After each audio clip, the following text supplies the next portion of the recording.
Hello, and welcome to another episode of the Girls for Greatness podcast. This is your first time listening in, or if you are a regular listener, thank you so much for tuning in today. It is always an honor to have you here. You are listening in today to episode number 154. I am your host, Delia Perry, and today I am joined by Lisa Carmichael. Lisa is an entrepreneur and marketing professional who also happens to be a military spouse and the mother of now 3 adult children. After becoming a published author, Lisa started Epic Mastermind for mompreneurs who are ready to move their business forward to new levels. Lisa's marketing business focuses in on developing strong relationships and empowering her clients to stand out from their competitors and manage their reputations and legacies. My friends, it is my pleasure to introduce you to Lisa Carmichael. Lisa, thank you so much for being here today. Thank you. I'm honored to be here. Yes. I hope I got all of that information right, since that was my second take. Definitely. And Good. Congratulations on 154 Thank episodes. you. That says a lot about you. Thank you That's so amazing. much. Thank you. Well, I always like to start off by just asking you to tell us just a little bit about you and maybe where you're from, and we could just kind of go in from there. Sounds good. So I live in Minnesota and it's snowing super big flakes right now. Yeah, March 14th. And I am someone that has learned to go with the flow and just overcome the obstacles because they're going to come, and it's a choice of how you want to handle life. So it's snowing and you just look for the beauty and go with the flow with it. So I am a mom. I started my Epic Mastermind as a result of becoming an empty nester. And, I don't think motherhood is hard, but it changes. It's so diverse. There's so many things that happen on the journey of motherhood. That's so true. Tell me a little about, because I know you were in business, correct? Like when your kids were younger, you had your own career, and tell me a little bit about like what that whole journey was like. Well, my first obstacle was, not only with my husband being in the military, but my oldest son was diagnosed on the autism spectrum. And I had just had my third child. I had 3 in diapers. So I completely get the mom obstacle thing. And, my beautiful boy, it was something that I didn't expect, that, you expect your children to be perfect. Yep. And he is perfect. He's 25 years old now, and he's amazing. He has learned to be his own advocate, and I reached out for help with other people. He is where he is because of the other people that came into our lives. That's awesome. Yeah. So it wasn't I'm not an overnight success. I did work corporately before my 3 kids. My third was my ticket for staying home. And I slowly built my business. Slow and steady wins the race. And I just had this urge to become a published author. And I just felt like, having that title just really justified everything, that from childhood to becoming a mom and becoming an empty nester. That's awesome. And that was the I Have Time for You book. Is that correct? Yeah. Tell me about that, like what that is about, because I loved reading a little bit about that on your site. Yeah, great.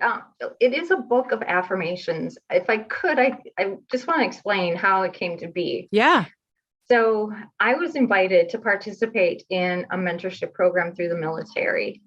And my husband, retired veteran, I was allowed or accepted because it was an application process. And I would go to these meetings with amazing entrepreneurs who were being very successful. And I went in trying to learn, trying to figure things out.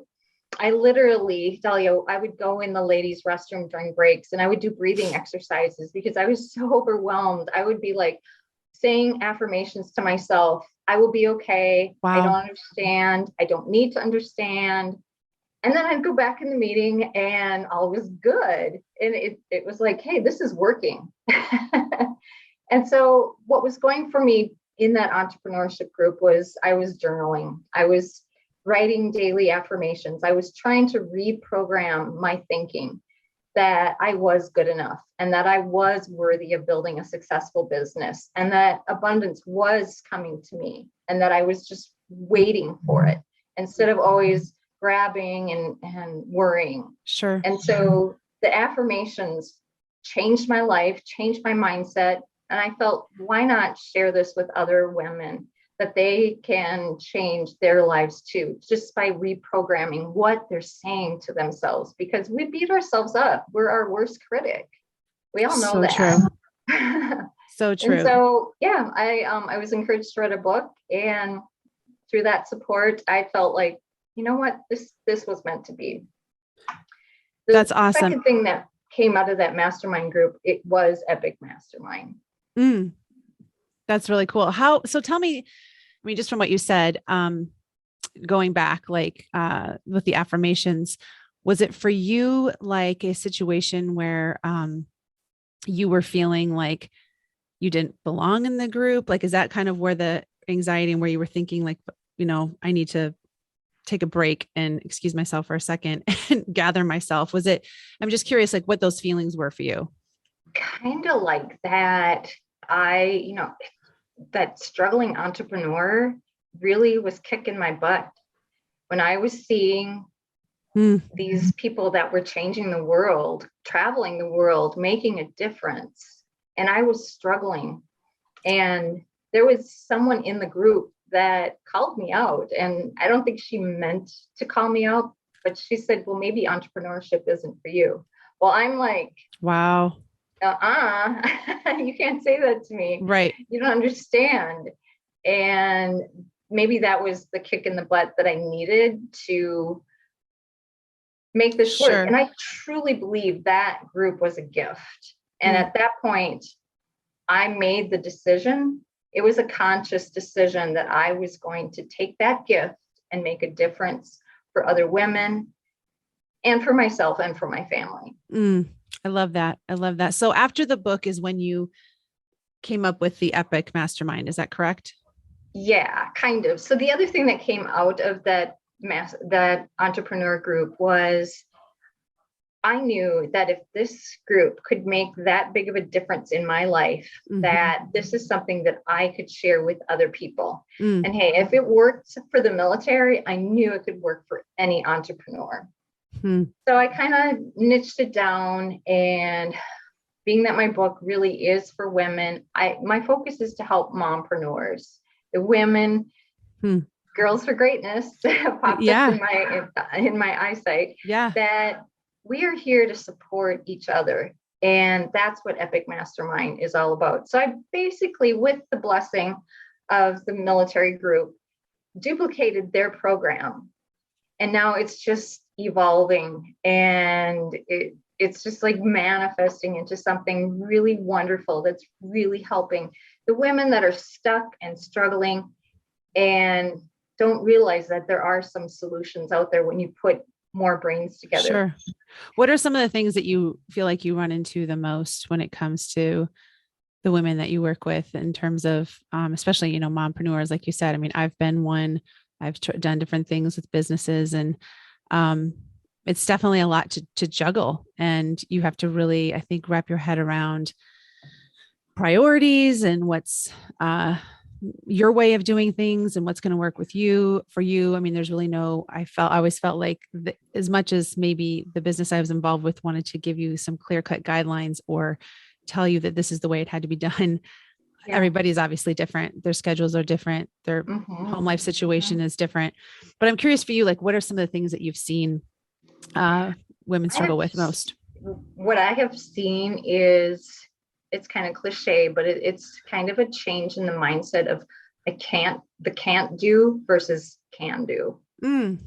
That there are, since COVID, so many opportunities are out there waiting for us. The internet is wide open. We're worldwide. My first mastermind group, I had 3 people from Canada. I had 1 person from the UK. It's the right now the possibilities are endless. And when we think small and think that I'm overwhelmed, I don't have time to do this, that's when you stay stuck in what you're. Hmm. Yeah, and it really boils down to mindset. Sure. And mindset was that is the common denominator in all successful entrepreneurs, Right. is that they are focusing time on mindset every day. It's part of Right. their daily method of operation. Right. How do you advise then that people start to shift out of that can't mindset? By recognizing it. Mm, Everything is baby steps. When you notice that in yourself, that's when the shift happens. And if you're not noticing it, that's when you reach out and you ask for help. It takes a village to raise children, and it takes a village to build an entrepreneur business. mm, We can't do it alone. right. We are social beings. We weren't meant to do things alone. I mean, yeah, introverts, it's okay to hunker down and be creative. And I would not have been able to write a book if I wouldn't have hunkered down and really dug deep. Sure. But when we're willing to face the things that we are struggling with, those can't do things, and recognize, oh, that's another one of my fears that I have, that's when you Sure. break through to the next level. Just the recognition of it. Yeah. Yeah, that's what I've seen. That's my Sure. personal Sure. observation. That's awesome. What for you have been some of your biggest obstacles as you've kind of moved from, publishing your book to now creating, your mastermind? I'm just curious, like for you, what are some of the things that you've noticed about yourself and what you've had to shift with and expand? That's a good question. I feel like I've shifted and shifted. And I think the realization is that once you think you've reached that level, there's another level. There's always something. Once you think you've figured out yourself, right, there's something new to learn. Sure. And that has been a really big piece in accepting who I am and just allowing what's meant to be. Going back to that frustration of, you're always trying to get something better and be better. But Right. when you realize that better will come to you, it'll come naturally. That's true. I think maybe if it would be a frustration, it would be just wanting to reach out to as many people as I can to share this message of, there's competition is over. That game is post or pre-COVID. Post-COVID is partnerships, collaborations, working together, helping each other be successful. Just That's like what true. you're doing with your podcast. That's true. Yeah, I thank you. I do agree though that that's a huge component, and that topic, that theme, I think has come up more in the last year than I think I ever remember it coming up before. Just that whole idea of collaboration and, collaboration over competition, so to speak. Yeah. And I think it's so important because I think there are so many people who, have struggled and yet are still wanting to move forward and, starting new and starting fresh and all of those things. So, yeah. Oh yeah. I was in sales pre-COVID, and we were 100% commission. And that was such an unhealthy atmosphere because we were always trying to beat each other. When I finally took a step back and realized that my best competition was myself, and then I stopped competing against everybody, I just started keeping track of my numbers, watching what I was doing, where I was the year before. That's when people were like, Lisa, you're doing amazing. What is going on? What changed?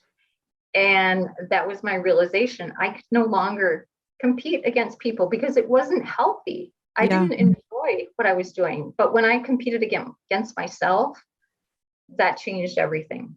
Because I was happier. I was focused on my mindset, and it was no longer beating somebody else, being better than somebody else. And that's Yeah. where partnerships and collaborations, that's why that works. That's why it's such a successful concept. So we are trendsetters. We're the this is a new concept that we're rolling out to people. And hopefully people will start understanding it. So true. That's so true. I know a big part of, what you're about as well, is, empowering other women to just become, healthier and better, in their life and, all of it. I'm curious for you, like, what are some of your practices that you use to kind of keep yourself grounded in that? I should just be embarrassed by this, but I am like the self-care junkie. So while I was writing my book, I made the choice I wanted to be on Instagram. Yeah. And I had to take the emotion out of it. So every day on Instagram at 10 o'clock, usually, I would just post something that I was grateful for.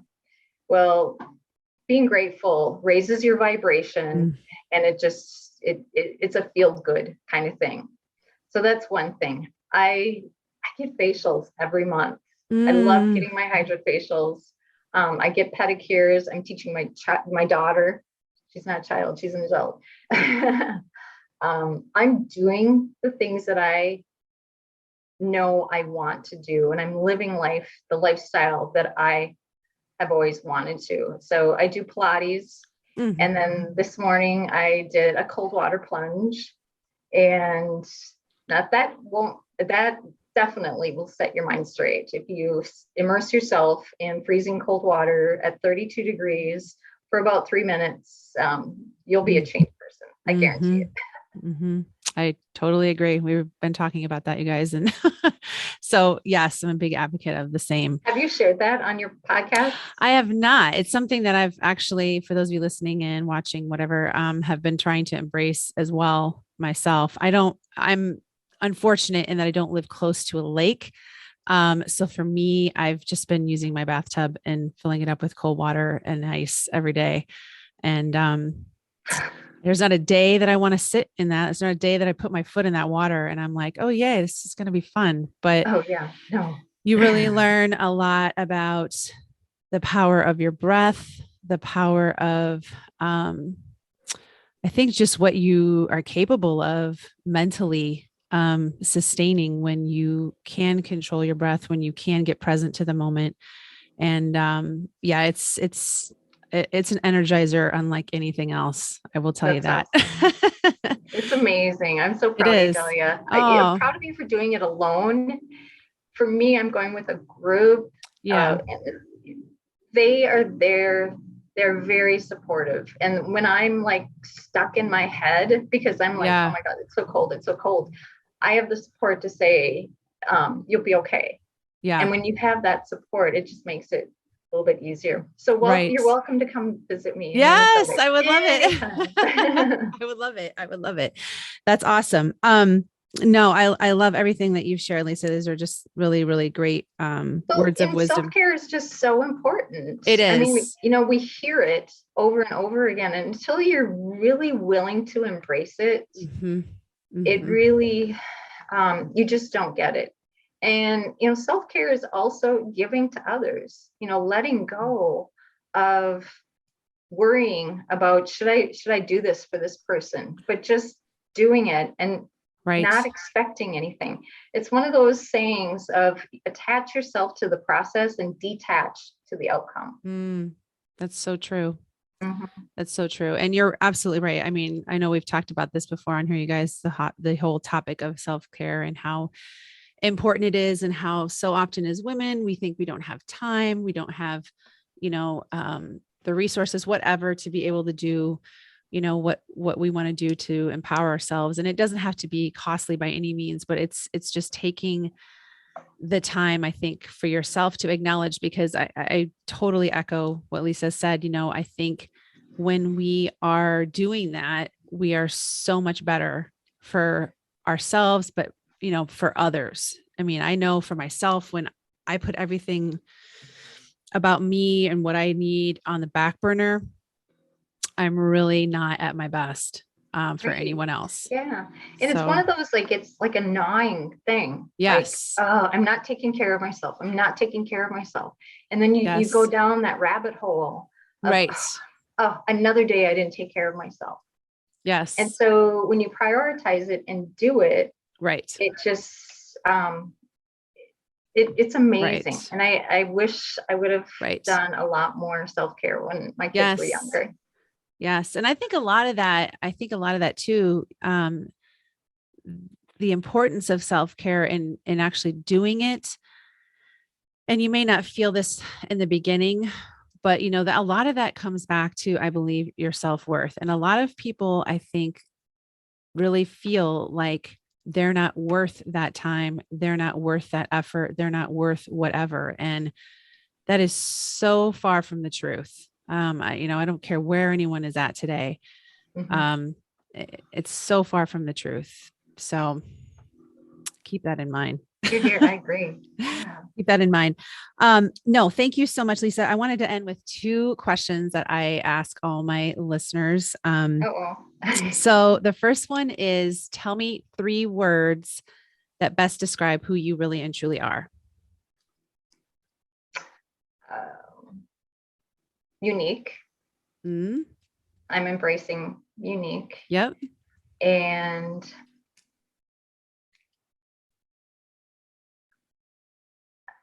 vulnerable, Mm, because I am open to being completely transparent in anything and everything that I've done in my business to find the success that I have. And if I'm being transparent about my self-care, because I know that that is so important. And I know that where there's a will, there's a way. So yeah, I'm unique, vulnerable, and then action. I am an action taker. My actions are baby steps. They're always baby steps. And I do fret when I have to take a giant step, but every baby step brings me close, makes those giant steps a little bit easier. mm-hmm. Love that. Love that. Those are all great words. Good. And my I last love question, words. Words have me too, so much emotion. Yes. Yes. And you're so good about that, especially when it comes to affirmations. You're absolutely right. How do you embody greatness? By taking time for myself, Mm, by love that. realizing that I am worthy of it. And one of my morning mantras, one of my morning affirmations, and this is kind of a quirky thing to say, but this is me. I'm going to share it, and hopefully it'll come back from memory, because usually I write it. I write my Yes. affirmations. So I have to get in the right brain. No, you're good. My purpose is love. Mm, I am a goddess. I surrender to staying connected to my loving heart. mm, I am a princess. My vulnerability and transparency are my strength and shield. I am a queen. I am worthy of leadership energy. I am a maiden. My tone shows kindness and compassion. I am a high priestess. I am grateful and grounded in these core values and beliefs. And I just That's came up awesome. with that, and that is something I write down twice a day. That is great. That is great. So And it's really vulnerable saying it. no, sure. No, I love it though, Lisa. I love it. I think that brings up such a great point too, that, writing it solidifies so much more than just maybe thinking. I do a similar practice, but it's just writing down like ways of being that I want to embrace that day. I put it right in my planner every day. Like I choose to be blah, blah, blah, blah, blah. And I've talked about that before on here too, but that's so important because it lays out an intention, which is so important. That's another great word, intentional. Yes. Well, thank you so much again for being here today. This was so much fun. And I really, truly appreciate you taking the time. And I just love the work that you're doing. I think it's so important. And just love that you're putting things out into the world in your own unique way. So Thank you so much for being here. Thank you. Thank you, Delia. Thank you for making a Yes. difference. You can also go to my website Yes. if you want to reach out to me. Of course. I have a free downloadable that will definitely help you with online strategies because, again, the world has changed. We're worldwide. And I have 7 secrets that will help move your business forward. That's awesome. Yeah, you guys. And I will definitely have all of that linked up in the show notes. So be sure to check all of that out. Thank you so much, Lisa. Super. Thanks, Delia. Have a great day.